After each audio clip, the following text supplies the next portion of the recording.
शुरू करते हैं आज की न्यूज। पहली खबर आ रही है हमारे union ministry of earth sciences से, जिन्होंने काफी इंपोर्टेंट प्रोजेक्ट अंडरटेक किया है, जिसके लिए 4077 करोड़ रुपीस का बजट सैंक्शन हो गया है।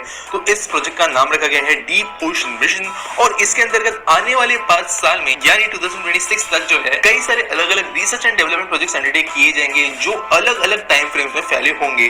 अगर मेन ऑब्जेक्टिव्स की बात करें कि यहाँ पर करेगी क्या अर्थ साइंस मिनिस्ट्री, तो अलग अलग टेक्नोलॉजी का डेवलपमेंट किया जाएगा ताकि डीप सी माइनिंग और मैन सबमर्सिबल मिशंस आगे जाकर फ्यूचर में हम अंडरटेक कर पाए। सेकंड इसका गोल होगा ocean climate change advisory services बनाए जा सके। जैसा हमारा मेट्रोलॉजिकल डिपार्टमेंट है जो वेदर वगैरह पे चीजें देता रहता है, अपडेट्स देता है, वैसे क्लाइमेट चेंज के लिए जो डेटा नेसेसरी है, जो अपडेट्स और डिवाइसेस और जो पूरा टेक्नोलॉजी होना नेसेसरी है, इन चीजों के मॉनिटरिंग के लिए ऐसी कोई बॉडी यहाँ पर स्थापित की जाएगी। इसके अलावा technological innovations for exploration and conservation of deep sea biodiversity यानी इकोसिस्टम प्रिजर्व करने के लिए भी अलग अलग मोड्स यहाँ पर बनाए जाएंगे।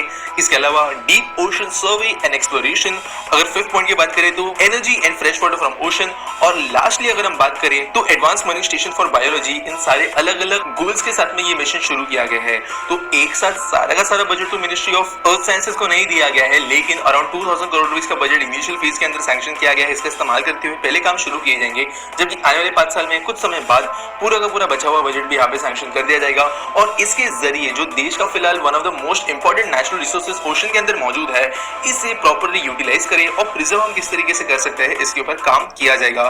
अगली दोस्तों खबर आ रही है कृष्णपट्टनम पोर्ट नेल्लोर से, जहां पर Andhra Pradesh industrial infrastructure corporation ने 1144 करोड़ रुपीस का बजट सैंक्शन कर लिया है स्टेट गवर्नमेंट की तरफ से, और इसके जरिए इस पोर्ट को बहुत बड़े तरीके से डेवलप किया जाएगा। तो दोस्तों ये प्रोजेक्ट इतना बड़ा है कि 2500 एकड़ में फैला हुआ इसका टोटल लैंड एरिया होगा, और 2040 की इसकी टाइमलाइन है अलग अलग फेजेस के अंदर कि कैसे इसके अंदर काम किए जाएंगे। तो क्योंकि इतना बड़ा प्रोजेक्ट है, तो आंध्र प्रदेश की सरकार ने एक स्पेशल पर्पस व्हीकल बनाया है जिसका नाम है NKICDL, और सेंट्रल स्टेट और ये जो पोर्ट अथॉरिटी है, ये सारे मिलकर आके जाकर यहाँ पर काम करेगी। तो यहाँ पर जो मेन गोल्स है, पोर्ट के आसपास में अलग अलग प्रोसेसिंग और मैन्युफैक्चरिंग इंडस्ट्रियल सेक्टर्स बनाए जा सके, एरियाज बनाए जा सके, ताकि जब भी इंपोर्ट एक्सपोर्ट का काम होता हो तब प्रोडक्ट्स एक तो पास में ही बने, या फिर कहीं से रॉ मटेरियल आता है तो उसकी प्रोसेसिंग के लिए फैसिलिटीज और जो पूरा नेटवर्क है वो पास में अवेलेबल रहे, ताकि ज्यादा से ज्यादा इंडस्ट्रीज यहाँ पर अट्रैक्ट हो सके। यहाँ पर कुछ स्पेसिफिक सेक्टर्स का नाम भी लिया गया है जिन पर फोकस किया जाएगा, जिसके अंदर automobile, auto components, food processing, textile, wearing apparels, chemical, pharmaceutical, manufacturing of electrical equipment, computer electronics, optical products, इन अलग अलग सेक्टर्स के अंदर कृष्णपट्टनम पोर्ट ध्यान देगा। और जो पूरा इंडस्ट्रियल नोड जहाँ पर है, इसके अंदर bridges, utilities, roads, networks, communication utilities, ये सारी चीजें बनाने का काम इस प्रोजेक्ट के अंतर्गत किया जाएगा। तो आज जिस तरीके से हम कृष्णपट्टनम पोर्ट को जानते हैं, ये और ज्यादा फ्यूचर में अपडेट होने वाला है।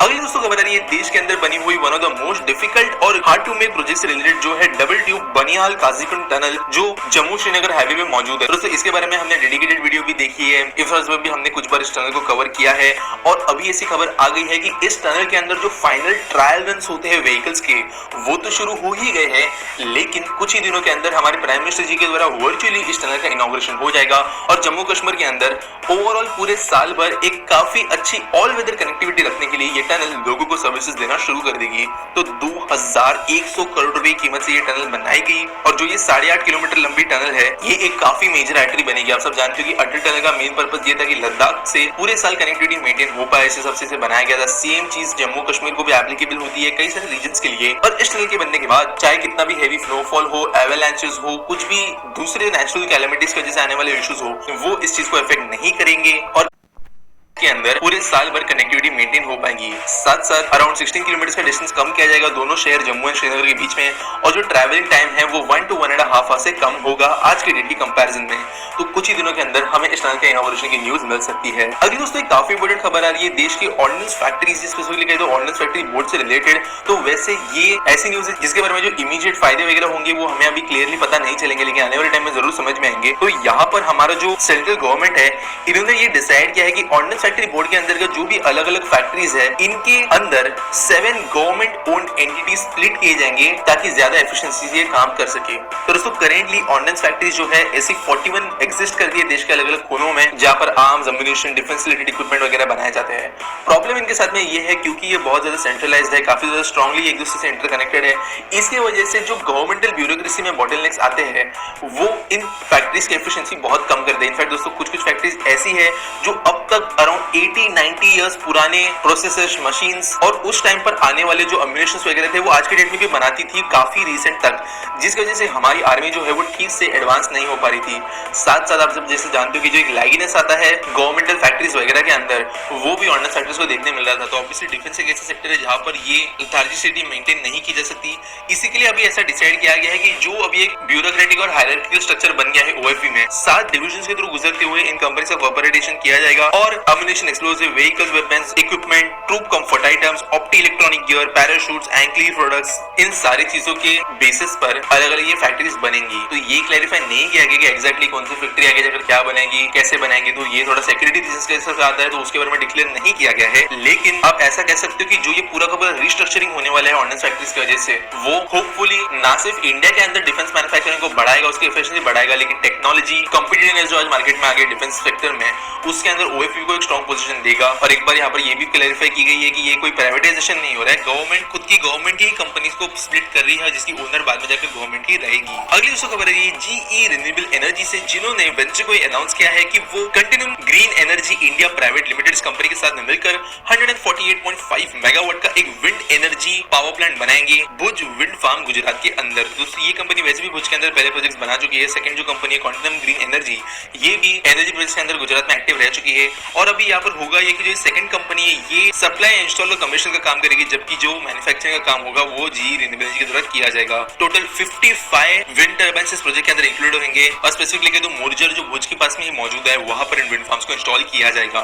तो विंड एनर्जी के अंदर गुजरात के लिए एक और प्रोजेक्ट अनाउंस कर दिया गया है।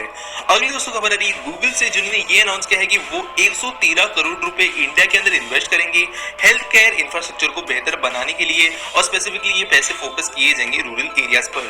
तो आने वाले कुछ समय में कोविड की थर्ड वेव आने की भी आशंका है। इसी को देखते हुए गूगल ने installation, procurement, around 80 oxygen generation plants और अलग अलग हेल्थ केयर फैसिलिटीज जो है उन पर काम करना शुरू कर दिया है। इसके साथ साथ कुछ एनजीओ के साथ में मिलकर गूगल ने काम करना शुरू किया है और कुछ एनजीओ को डायरेक्टली ग्रांट्स भी यहाँ पर दी गई है।